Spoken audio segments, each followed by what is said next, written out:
ನಮಸ್ಕಾರ. ವಿಶೇಷ ಕಾರ್ಯಕ್ರಮಕ್ಕೆ ಸ್ವಾಗತ. ನಾನು ನವಿತಾ ಜೈನ್. ಸಿದ್ದು ಡಿಕೆಶಿಗೆ ಎಚ್ಡಿಕೆ ಶಾಕ್. ದಳಪತಿಗೆ ಸಿದ್ದು ಡಬಲ್ ಡಿಚ್ಚಿ. ಸಿಡಿದೆದ್ದ ಜಿಟಿಡಿ, ಕೆರಳಿದ ಸಂದೇಶ್. ಜೆಡಿಎಸ್ ಬಾಗಿಲು ಮುಚ್ಚಿದ್ದೇಕೆ? ಹಳೆ ಕುಸ್ತಿ, ಹೊಸ ದೋಸ್ತಿ. ಹೇಗಿದೆ ಹೊಸ ರಣನೀತಿ ಗೊತ್ತಾ? ಇದೇ ಹೊತ್ತಿನ ವಿಶೇಷ ಏಟು ಎದಿರೇಟು. ಸಿದ್ದು ಡಿಕೆಶಿಗೆ ಎಚ್ಡಿಕೆ ಶಾಕ್. ದಳಪತಿಗೆ ಸಿದ್ದು ಡಬಲ್ ಡಿಚ್ಚಿ. ಸರಿ 2018ರಲ್ಲಿ ಆಗ ಒಳ ಒಪ್ಪಂದ ಮಾಡ್ಕೊಂಡಿದ್ವಿ, ಬಹಿರಂಗ ಒಪ್ಪಂದ ಮಾಡ್ತೀವಿ. ಸಿದ್ದರಾಮಯ್ಯನವರಿಗೆ ಮುಖ್ಯಮಂತ್ರಿ ಸ್ಥಾನವನ್ನ ಕಳ್ಕೊಂಡ ನಂತರ ಯಾವುದೇ ಕುರ್ಚಿ ಮೇಲೆ ಕೂತರು ಕೂಡ ಅವ್ರಿಗೆ ಮುಳ್ಳು ಚುಚ್ಚಿದಂಗೆ ಆಗ್ತೈತೆ. ಯಾರ ಈಶ್ವರಪ್ಪ ನಮ್ಗೆ ಹೇಳೋದು? ಅಟ್ಲೀಸ್ಟು ಯಡಿಯೂರಪ್ಪನವರು ಒಬ್ಬರಾದರೂ ನಮ್ಮ ಒಂದು ತೀರ್ಮಾನಕ್ಕೆ ಸ್ವಾಗತ ಕೋರಿದ್ರು.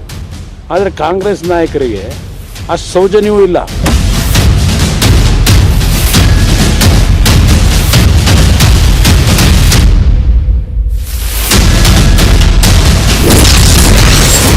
ಸಿಡಿದೆದ್ದ ಜಿಟಿಡಿ, ಕೆರಳಿದ ಸಂದೇಶ್. ಜೆಡಿಎಸ್ ಬಾಗಿಲು ಮುಚ್ಚಿದ್ದೇಕೆ?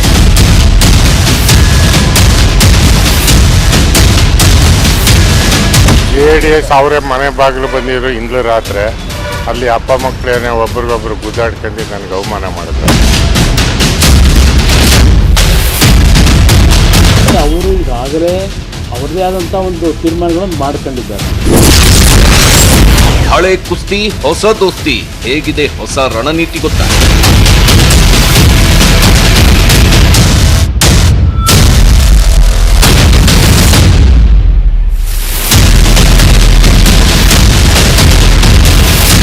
ರಾಜ್ಯ ರಾಜಕಾರಣದಲ್ಲಿ ಜೆಡಿಎಸ್ ಮತ್ತು ಕಾಂಗ್ರೆಸ್ ನಡುವೆ ಇಷ್ಟು ದಿನ ಇದ್ದ ಕೋಲ್ಡ್ ವಾರ್ ಈಗ ಧಗ ಧಗ ಹೊತ್ತಿ ಉರಿಯುತ್ತಿದೆ. ನೀವ ಒಂದು ಕೈ ನೋಡೇ ಬಿಡೋಣ ಅನ್ನೋ ಮಟ್ಟಕ್ಕೆ ಹೋಗಿದೆ. ತೆರೆಮರೆಯಲ್ಲಿ ಜೆಡಿಎಸ್ ಭದ್ರಕೋಟೆಯನ್ನ ಛಿದ್ರ ಮಾಡೋಕೆ ಕೈ ನಾಯಕರು ಹವಣಿಸುತ್ತಿದ್ರೆ, ಇತ್ತ ದಳಪತಿಗಳು ನಮ್ಮನ್ನ ಎದುರು ಹಾಕೊಂಡು ಕಾಂಗ್ರೆಸ್ ನಾಯಕರು ಹೇಗೆ ಅಧಿಕಾರ ಹಿಡಿತಾರೆ ನಾವು ನೋಡೇ ಬಿಡ್ತೀವಿ ಅನ್ನೋ ಜಿದ್ದಿಗೆ ಬಿದ್ದಿದ್ದಾರೆ. ಅಷ್ಟೇ ಅಲ್ಲ, ರಾಜ್ಯದಲ್ಲಿ ಕಾಂಗ್ರೆಸ್ ಕಥೆ ಮುಗಿಸೋಕೆ ದಳಪತಿಗಳು ಬಿಜೆಪಿ ಜೊತೆ ಒಳ ಒಪ್ಪಂದ ಮಾಡಿಕೊಂಡಿದ್ದಾರೆ ಅನ್ನೋ ಮಾತುಗಳು ಇತ್ತೀಚೆಗೆ ಜೋರಾಗಿ ಕೇಳಿ ಬರ್ತಾ ಇವೆ.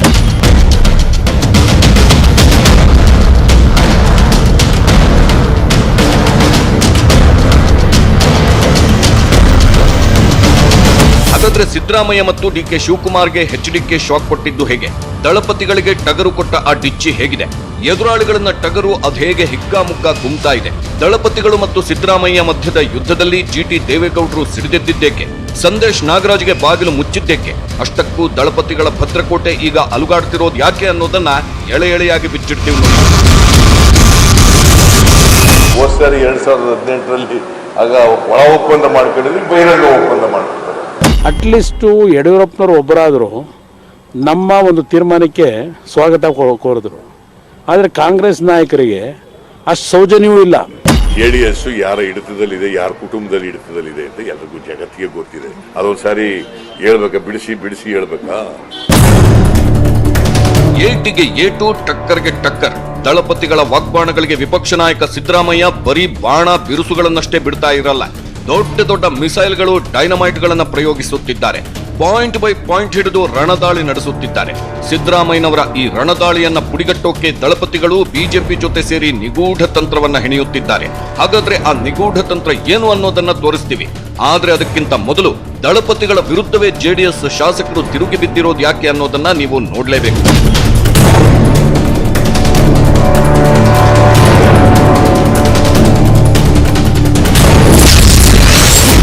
ದಳಪತಿಗಳ ಭದ್ರಕೋಟೆ ಅಲುಗಾಡುತ್ತಿದೆಯಾ? ಸಂದೇಶ್ ನಾಗರಾಜ್ ದಳಪತಿಗಳ ವಿರುದ್ಧ ಕೆರಳಿದ್ದೇಕೆ? ಜೆಡಿಎಸ್ ಪಕ್ಷ ಈಗ ಒಡೆದ ಮನೆಯಾಗಿದೆ. ಹೀಗಾಗಿ ಪರಿಷತ್ ಸದಸ್ಯ ಸಂದೇಶ್ ನಾಗರಾಜ್ ದಳಪತಿಗಳ ವಿರುದ್ಧವೇ ತಿರುಗಿ ಬಿದ್ದಿದ್ದಾರೆ. ರಾಜಕೀಯ ಜೀವನದಲ್ಲಿ ಇಲ್ಲಿಯವರೆಗೆ ಮೈಲ್ಡ್ ರಾಜಕಾರಣ ಮಾಡುತ್ತಿದ್ದೆ, ಆದ್ರೆ ಇನ್ನು ಮುಂದೆ ರಫ್ ರಾಜಕಾರಣ ಮಾಡ್ತೇನೆ ಅಂತ ಹೇಳಿ ಗುಡುಗಿದ್ದಾರೆ. ಅಷ್ಟೇ ಅಲ್ಲ, ಅಪ್ಪ ಹಾಗೂ ರೇವಣ್ಣ ಹಿಂದಿನ ದಿನ ಬಂದು ಪಕ್ಷದ ಬಿ ಫಾರ್ಮ್ ಕೊಟ್ಟಿದ್ರು. ಜೆಡಿಎಸ್ನವರೇ ನನ್ನ ಮನೆ ಬಾಗಿಲಿಗೆ ಬಂದಿದ್ರು. ಆದ್ರೆ ಅಪ್ಪ ಮಕ್ಕಳು ಗುದ್ದಾಡಿಕೊಂಡು ನನಗೆ ಅವಮಾನ ಮಾಡಿದ್ರು ಅಂತ ಹೇಳಿ ಸಂದೇಶ್ ನಾಗರಾಜ್ ಹೊಸ ಬಾಂಬ್ ಸಿಡಿಸಿದ್ದಾರೆ.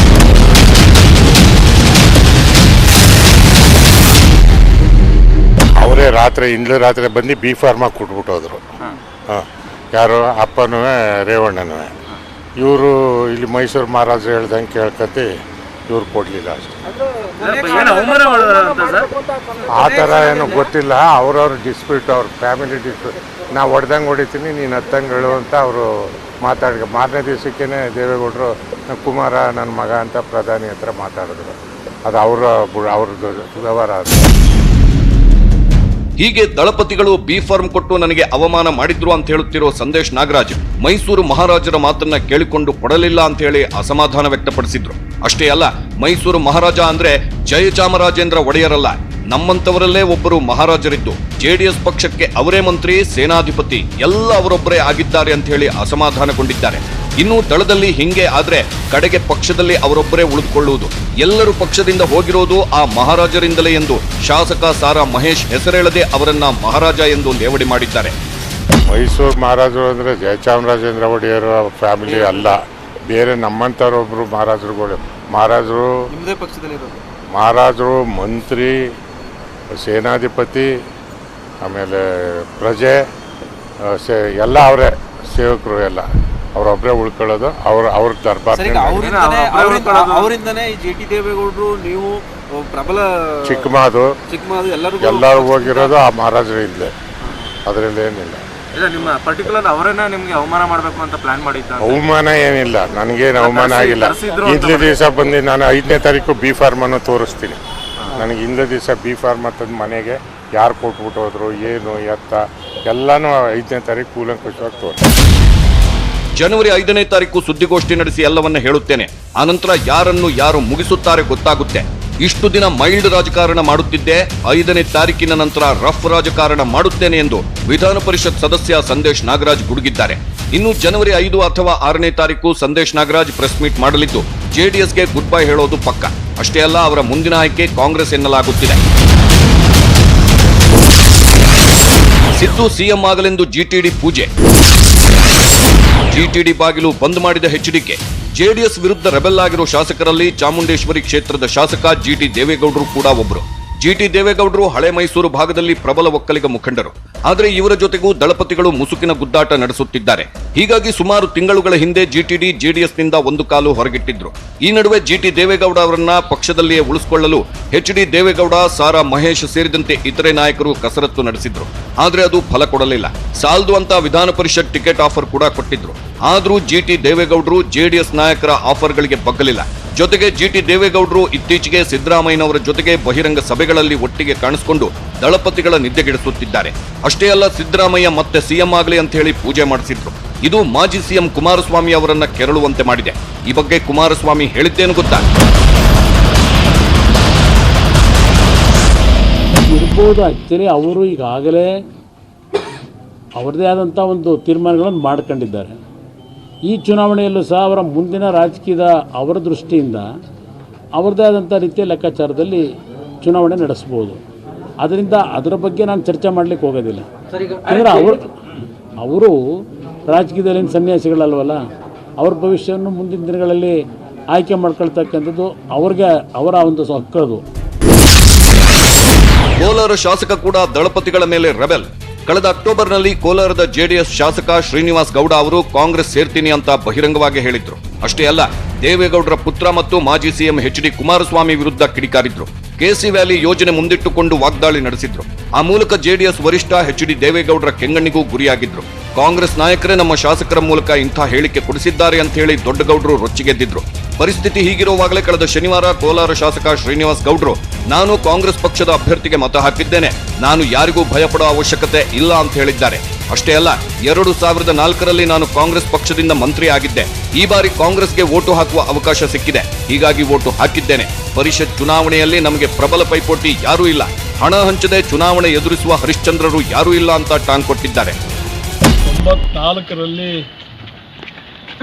ಕಾಂಗ್ರೆಸ್ನ ಮಂತ್ರಿ ಆಗಿದ್ದು, ಇವತ್ತು ಅದೇ ಶಾಸಕನಾಗಿ ಇವತ್ತು ಕಾಂಗ್ರೆಸ್ ವೋಟ್ ಹಾಕುವಂಥ ಅವಕಾಶ ಸಿಕ್ಕಿದೆ, ವೋಟ್ ಹಾಕಿದ್ದೆ. ಪ್ರಬಲ ಪೈಪೋಟಿಗಳು ಯಾರೂ ಇಲ್ಲೇ ಇಲ್ಲ, ನಾವೇ ದೊಡ್ಡ ಪೈಪೋಟಿ. ಕಾಂಗ್ರೆಸ್ಗೆ ಹಾಕಿದ್ರೆ ಸರ್ ಓಟು? ಕಾಂಗ್ರೆಸ್ಗೆ, ಹೌದು. ಇತ್ತ ತುಮಕೂರಿನಲ್ಲೂ ದಳಪತಿಗಳ ವಿರುದ್ಧ ಹಾಲಿ ಶಾಸಕರು ಸಿಡಿದೆದ್ದಿದ್ದಾರೆ. ಕಳೆದ ನವೆಂಬರ್ 1ರಂದು ಅಂದ್ರೆ ಹಾನಗಲ್ ಮತ್ತು ಸಿಂದಗಿ ಬೈ ಎಲೆಕ್ಷನ್ ರಿಸಲ್ಟ್ ಹೊರಬೀಳೋ ಹಿಂದಿನ ದಿನ ತುಮಕೂರಿನಲ್ಲಿ ಒಂದು ಖಾಸಗಿ ಕಾರ್ಯಕ್ರಮ ನಡೆದಿತ್ತು. ಆ ಕಾರ್ಯಕ್ರಮದಲ್ಲಿ ವಿಪಕ್ಷ ನಾಯಕ ಸಿದ್ದರಾಮಯ್ಯ ಭಾಗಿಯಾಗಿದ್ರು. ಅದೇ ಕಾರ್ಯಕ್ರಮಕ್ಕೆ ಗುಬ್ಬಿಯ ಹಾಲಿ ಜೆಡಿಎಸ್ ಶಾಸಕ ಎಸ್ಆರ್ ಶ್ರೀನಿವಾಸ್ ಮತ್ತು ಎಂಎಲ್ಸಿ ಬೆಮೆಲ್ ಕಾಂತರಾಜು ಅವರು ಕೂಡ ಆಗಮಿಸಿದ್ರು. ಈ ವೇಳೆ ಗುಬ್ಬಿ ಕ್ಷೇತ್ರದ ಶಾಸಕರಾದ ಶ್ರೀನಿವಾಸ್ ಅವರನ್ನ ಕಾಂಗ್ರೆಸ್ ಪಕ್ಷಕ್ಕೆ ಕರೆತರಲು ಕಸರತ್ತು ನಡೆದಿದೆ ಅನ್ನೋ ಮಾತುಗಳು ಕೇಳಿ ಬಂದಿದ್ವು. ತೆರೆಮರೆಯಲ್ಲಿ ಈಗಾಗಲೇ ಎಸ್ಆರ್ ಶ್ರೀನಿವಾಸ್ ಕಾಂಗ್ರೆಸ್ ನಾಯಕರ ಜೊತೆ 2-3 ಸುತ್ತಿನ ಮಾತುಕತೆ ನಡೆಸಿದ್ದಾರೆ ಎನ್ನಲಾಗ್ತಿದೆ.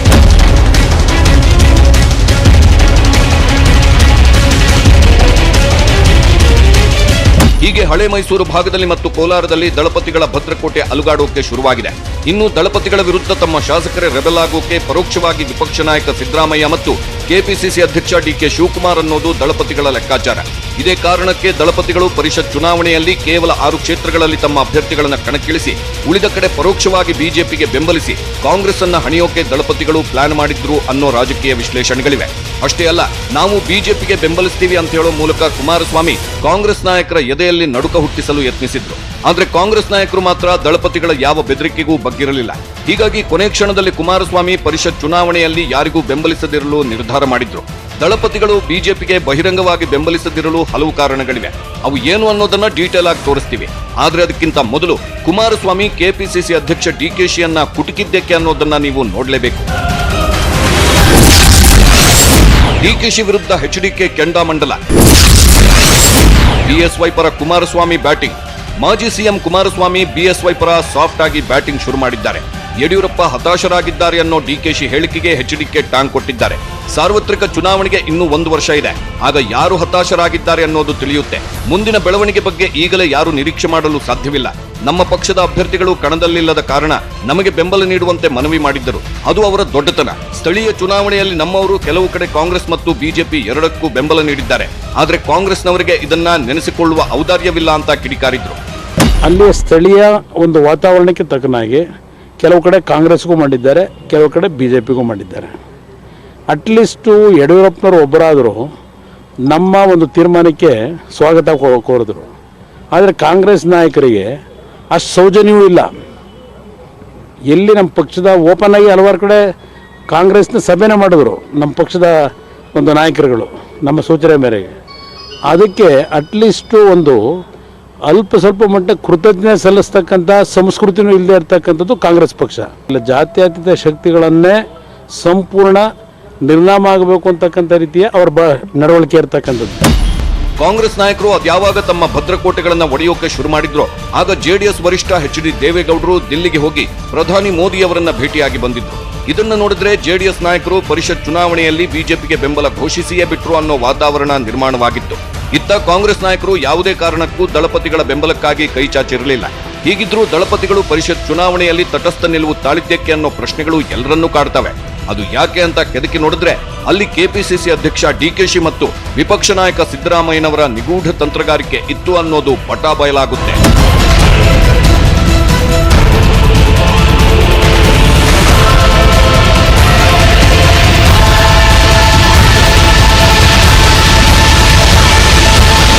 ಅಷ್ಟಕ್ಕೂ ದಳಪತಿಗಳು ಪರಿಷತ್ ಚುನಾವಣೆಯಲ್ಲಿ ಬಿಜೆಪಿಯನ್ನ ಯಾಕೆ ಬಹಿರಂಗವಾಗಿ ಬೆಂಬಲಿಸಲಿಲ್ಲ? ಸಿದ್ದು ಡಿಕೆಶಿ ಮಾಡಿದ ನಿಗೂಢ ತಂತ್ರಗಾರಿಕೆ ಏನು?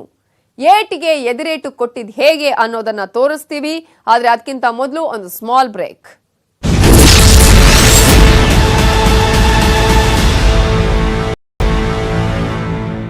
ಜೆಡಿಎಸ್ ಮತ್ತು ಕಾಂಗ್ರೆಸ್ ಮಧ್ಯೆ ಹಳೆ ಕುಸ್ತಿ ನಡೀತಾ ಇದೆ. ಆ ಕುಸ್ತಿಯಲ್ಲಿ ಗೆಲ್ಲೋಕೆ ದಳಪತಿಗಳು ಬಿಜೆಪಿಗೆ ಬೆಂಬಲ ಕೊಡ್ತಾರಾ ಇಲ್ಲ ಒಳ ಒಪ್ಪಂದ ಮಾಡ್ಕೊಳ್ತಾರಾ ಅನ್ನುವ ಅನುಮಾನಗಳು ವ್ಯಕ್ತವಾಗ್ತಿವೆ. ಅದಕ್ಕಾಗಿ ದಳಪತಿಗಳು ಹೊಸ ರಣನೀತಿಯನ್ನ ಅನುಸರಿಸುತ್ತಿದ್ದಾರೆ. ಹಾಗಾದ್ರೆ ಏನದು ಹೊಸ ರಣನೀತಿ? ಆ ಕುರಿತ ಕಂಪ್ಲೀಟ್ ರಿಪೋರ್ಟ್ ನಿಮ್ಮ ಮುಂದೆ. ರಾಜ್ಯದಲ್ಲಿ ಜೆಡಿಎಸ್ ಪಕ್ಷ ಯಾವಾಗಲೂ ಕಿಂಗ್ ಅಲ್ಲದಿದ್ರು ಕಿಂಗ್ ಮೇಕರ್ ಆಗಬೇಕು ಅಂದುಕೊಳ್ಳುತ್ತೆ. ಆದ್ರೆ ಕಾಂಗ್ರೆಸ್ ಮತ್ತು ಬಿಜೆಪಿ ಪಕ್ಷಗಳು ಅದರ ಆಸೆಗೆ ತಣ್ಣೀರೆರಚುತ್ತಿವೆ. ಅದರಲ್ಲೂ 2019ರಲ್ಲಿ ದೋಸ್ತಿ ಸರ್ಕಾರ ಪತನವಾದ್ಮೇಲೆ ಕಾಂಗ್ರೆಸ್ ಪಕ್ಷ ಜೆಡಿಎಸ್ ನಾಯಕರ ಹೆಜ್ಜೆ ಹೆಜ್ಜೆಗೂ ಮುಳ್ಳಾಗುತ್ತಿದೆ. ವಿಪಕ್ಷ ನಾಯಕ ಸಿದ್ದರಾಮಯ್ಯರವರಂತೂ ಹೋದ ಕಡೆ ಬಂದ ಕಡೆಯಲ್ಲೆಲ್ಲ ಜೆಡಿಎಸ್ ಅನ್ನ ಬಿಜೆಪಿಯ ಬಿ ಟೀಮ್ ಅಂತ ಹೇಳಿ ಟೀಕಿಸುತ್ತಿದ್ದಾರೆ. ಸಿದ್ದರಾಮಯ್ಯನವರ ಇಂಥ ವಾಗ್ದಾಳಿಯಿಂದಾಗಿನೇ 2018ರ ಸಾರ್ವತ್ರಿಕ ವಿಧಾನಸಭಾ ಚುನಾವಣೆಯಲ್ಲಿ ಜೆಡಿಎಸ್ ಕಡಿಮೆ ಸ್ಥಾನ ಗೆಲ್ಲಬೇಕಾಯಿತು ಅಂತ ಹೇಳಿ ಎಚ್ಡಿಕೆ ತಿರುಗೇಟು ಕೊಟ್ಟಿದ್ರು. ಆದ್ರೆ ದೋಸ್ತಿ ಸರ್ಕಾರ ಮುರಿದು ಬಿದ್ಮೇಲೆ ಸಿದ್ದರಾಮಯ್ಯ ಮತ್ತೆ ಜೆಡಿಎಸ್ ಅನ್ನ ಅಪ್ಪ ಮಕ್ಕಳ ಪಕ್ಷ, ಇದು ಬಿಜೆಪಿ ಬಿ ಟೀಮ್ ಅಂತ ಹೇಳಿ ವಾಗ್ದಾಳಿ ನಡೆಸ್ತಾನೆ ಇದ್ದಾರೆ. ಪರಿಸ್ಥಿತಿ ಹೀಗಿರುವಾಗಲೇ ಜೆಡಿಎಸ್ ಪಕ್ಷ ಬಿಡುವವರ ಸಂಖ್ಯೆ ಹೆಚ್ಚಾಗ್ತಾನೆ ಇದೆ. ಕಾಂಗ್ರೆಸ್ ನಾಯಕರು ಆಪರೇಷನ್ ಹಸ್ತ ಮಾಡ್ತಾ ಇದ್ದಾರೆ ಅನ್ನೋ ಆರೋಪಗಳೂ ಇವೆ. ಇನ್ನು ದೋಸ್ತಿ ಸರ್ಕಾರ ಪತನವಾದ ಮೇಲೆ ನಡೆದ ಸಾಲು ಸಾಲು ಉಪಚುನಾವಣೆಗಳಲ್ಲಿ ಜೆಡಿಎಸ್ ಹೀನಾಯ ಹಿನ್ನಡೆ ಅನುಭವಿಸಿದೆ. ಆದರೆ ಕಳೆದ ಹಾನಗಲ್ ಮತ್ತು ಸಿಂದಗಿ ಬೈ ಎಲೆಕ್ಷನ್ ಎರಡೂ ಕ್ಷೇತ್ರಗಳಲ್ಲಿ ಜೆಡಿಎಸ್ ಠೇವಣಿ ಕಳೆದುಕೊಂಡ ಮೇಲೆ ದಳಪತಿ ಎದೆಯಲ್ಲಿ ಢವಢವ ಹೆಚ್ಚಾಗೋಕೆ ಶುರುವಾಯಿತು. ಇದು ಹೀಗೆ ಮುಂದುವರೆದರೆ ಕಾಂಗ್ರೆಸ್ನವರು 2023ರಲ್ಲಿ ನಾವು ಕಿಂಗ್ ಮೇಕರ್ ಆಗೋಕೂ ಬಿಡಲ್ಲ ಅಂತ ಭಾವಿಸಿರೋ ದಳಪತಿಗಳು ಹೊಸ ದಾಳ ಉರುಳಿಸಿದ್ರು. ಅದು ಡಿಸೆಂಬರ್ 1ರಂದು ದಿಲ್ಲಿಗೆ ಹೋಗಿ ಪ್ರಧಾನಿ ಮೋದಿ ಅವರನ್ನ ಭೇಟಿಯಾಗಿ ಬಂದಿತ್ತು. ಪಕ್ಷವನ್ನ ಬಲಗೊಳಿಸೋಕೆ ಗೌಡ್ರು ಉರುಳಿಸಿದ್ರು ದಿಲ್ಲಿಯಲ್ಲಿ ದಾಳ. ಹೌದು ವೀಕ್ಷಕರೇ, ಜೆಡಿಎಸ್ ಪಕ್ಷ 2008ರಿಂದ 2018ರವರೆಗೂ ಸುಮಾರು 10 ವರ್ಷಗಳ ಕಾಲ ಅಧಿಕಾರದಿಂದ ದೂರ ಉಳಿದಿತ್ತು. 2018ರಲ್ಲಿ ಅಧಿಕಾರ ಸಿಕ್ಕಂತೆ ಸಿಕ್ಕಿ ಒಂದೇ ವರ್ಷದಲ್ಲಿ ಕೈತಪ್ಪಿತ್ತು. ಒಂದೊಮ್ಮೆ 2023ರಲ್ಲೂ ಜೆಡಿಎಸ್ಗೆ ರಾಜ್ಯದ ಚುಕ್ಕಾಣಿ ಸಿಗದಿದ್ರೆ 2028ರವರೆಗೂ ಕಾಯಬೇಕಾಗುತ್ತೆ. ಅಷ್ಟು ಸುದೀರ್ಘಾವಧಿವರೆಗೂ ಜೆಡಿಎಸ್ಗೆ ಅಧಿಕಾರ ಸಿಗದಿದ್ರೆ ಪಕ್ಷದಲ್ಲಿರೋ ಶಾಸಕರನ್ನ ಹಿಡಿದಿಟ್ಟುಕೊಳ್ಳೋದು ಕಷ್ಟವಾಗಬಹುದು. ಹೀಗಾಗಿ 2023ರ ಚುನಾವಣೆಗೆ ಪಕ್ಷವನ್ನ ಸಜ್ಜುಗೊಳಿಸಬೇಕು ಅಂದ್ರೆ ಜೆಡಿಎಸ್ ಶಾಸಕರ ಕ್ಷೇತ್ರಗಳಿಗೆ ಒಂದಷ್ಟು ಅನುದಾನವನ್ನ ಬಿಡುಗಡೆ ಮಾಡಿಸಿಕೊಳ್ಳಬೇಕು. ಪಕ್ಷ ಬಿಡುತ್ತಿರೋ ನಾಯಕರಲ್ಲಿ ಹುಮ್ಮಸ್ಸು ತುಂಬಿ ಪಕ್ಷ ಬಿಡದಂತೆ ನೋಡಿಕೊಳ್ಳಬೇಕು. ಆ ಮೂಲಕ 2023ರ ಚುನಾವಣೆಯಲ್ಲಿ ಈಗಿನದ್ದಕ್ಕಿಂತ ಹೆಚ್ಚು ಸೀಟು ಗೆಲ್ಲೋ ಲೆಕ್ಕಾಚಾರವನ್ನ ಹಾಕೊಂಡಿದ್ದಾರೆ ದೇವೇಗೌಡರು. ಎಲ್ಲಕ್ಕಿಂತ ಮುಖ್ಯವಾಗಿ ಜೆಡಿಎಸ್ ಪಕ್ಷವನ್ನ ಟಾರ್ಗೆಟ್ ಮಾಡಿ ವಾಗ್ದಾಳಿ ನಡೆಸೋ ಸಿದ್ದರಾಮಯ್ಯ ಮತ್ತು ಕಾಂಗ್ರೆಸ್ ಪಕ್ಷಕ್ಕೆ ತಕ್ಕ ಪಾಠ ಕಲಿಸಬೇಕು ಅನ್ನೋದು ದೊಡ್ಡಗೌಡರ ಪ್ಲಾನ್ ಆಗಿತ್ತು. ಆದ್ರೆ ಸಿದ್ದರಾಮಯ್ಯ ಮಾತ್ರ ನನಗೂ ದಳಪತಿಗಳಿಗೂ ವೈಯಕ್ತಿಕ ದ್ವೇಷ ಇಲ್ಲ ಅಂತಿದ್ದಾರೆ.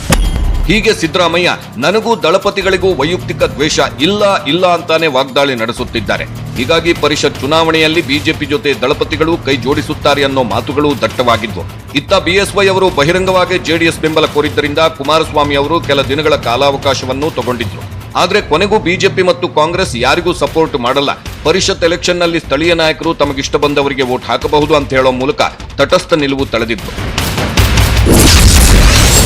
ಹಾಗಾದ್ರೆ ಬಿಜೆಪಿಗೆ ಯಾಕೆ ಬಹಿರಂಗ ಬೆಂಬಲ ಘೋಷಿಸಿಲ್ಲ ಜೆಡಿಎಸ್? ಹೌದು, ಈ ಪ್ರಶ್ನೆ ಸಹಜವಾಗಿ ಎಲ್ಲರನ್ನೂ ಕಾಡುತ್ತೆ.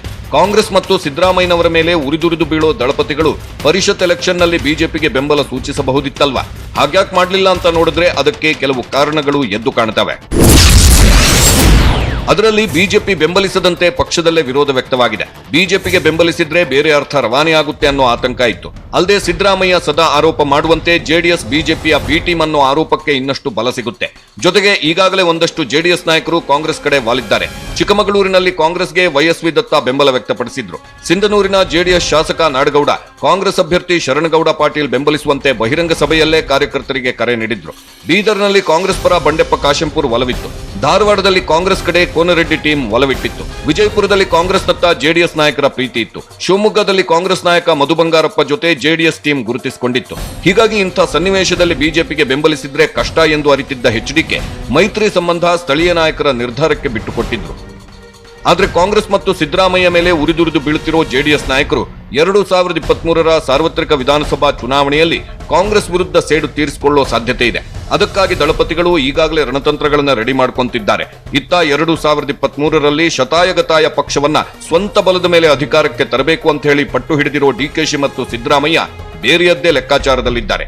ಹೀಗಾಗಿ ಕಾಂಗ್ರೆಸ್ ಮತ್ತು ಜೆಡಿಎಸ್ ನಾಯಕರ ನಡುವಿನ ಏಟು ಎದುರೇಟಿನ ಸಮರ 2023ರ ಸಾರ್ವತ್ರಿಕ ವಿಧಾನಸಭಾ ಚುನಾವಣೆಯಲ್ಲಿ ಮುಂದುವರಿಯೋದು ಗ್ಯಾರಂಟಿ.